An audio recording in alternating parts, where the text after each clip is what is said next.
Dans le contexte actuel que nous connaissons, où l'évolution extrêmement rapide des technologies pose des questions morales toujours plus difficiles, où le législateur transgresse toujours davantage les limitations objectives de la nature, il est nécessaire de se former sur ces sujets. L'anthropologie, c'est une matière dynamique qui se remet en question, et si bien que René Girard va réfléchir en dialoguant avec Lévi-Strauss sur l'origine violente des civilisations. Nous aborderons chacune des grandes religions contemporaines, que ce soit les religions traditionnelles africaines, les religions asiatiques, mais aussi évidemment l'islam qui a son cours particulier, mais aussi le judaïsme, et puis différents mouvements religieux contemporains. Ce cours intéressera également toutes les personnes qui sont impliquées dans la vie professionnelle.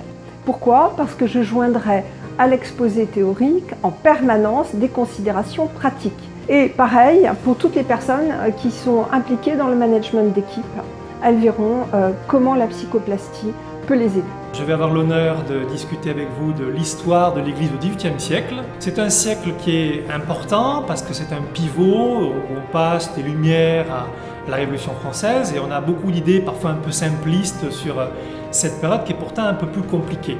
Et on étudiera tout cela notamment avec des documents concrets dont certains puiseront dans l'histoire régionale comme l'histoire du diocèse de Fréjus-Toulon en particulier. On peut s'interroger sur l'intérêt d'avoir un cours d'écologie dans un cadre anthropologique. Pourtant aujourd'hui, compte tenu en particulier de l'actualité, il paraît difficile de faire l'impasse sur ce sujet.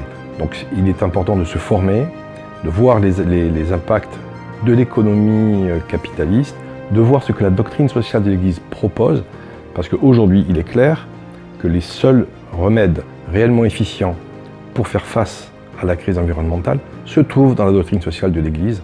L'Église a donc revendiqué une souveraineté spirituelle, mais en même temps, elle a eu besoin du concours de l'État et elle a eu besoin de devenir un État pour s'organiser et pour mieux s'affirmer. La mission, dans les temps difficiles de l'Antiquité tardive et du Moyen-Âge, a pu s'accomplir parce que la société ecclésiale prenait appui sur un État temporel.